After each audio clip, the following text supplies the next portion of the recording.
ছুটির দিনে নির্বাচনী প্রচার প্রচারণায় ব্যস্ত সময় পার করছেন প্রার্থীরা। চষে বেড়াচ্ছেন পাড়া মহল্লা অলিগলি।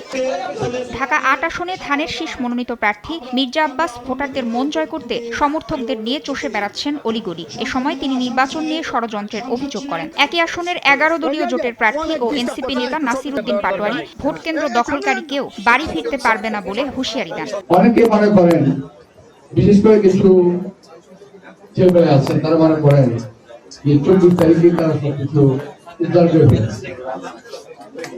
আরে বাবা, এরা ৭ বছর কি করলাম? যারা ভোট কেন্দ্র দখল করতে আসবে একজনও বাড়ি ফেরত যেতে পারবে, কারণ ভোট মানুষের আমানত, এটা আমরা রক্ষা করব।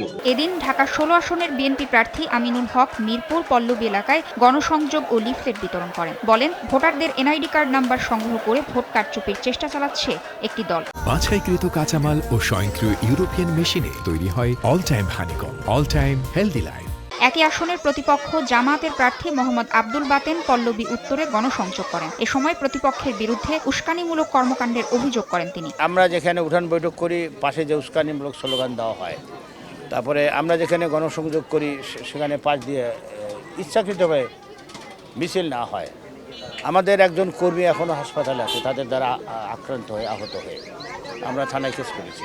যারা এই ধরনের মিথ্যাচার, মিথ্যা প্রোপাগান্ডা ছড়াচ্ছে, তাদের রায় ব্যালটের মাধ্যমে ১২ই ফেব্রুয়ারি এদেশের সাধারণ মানুষ অবশ্যই দিবে।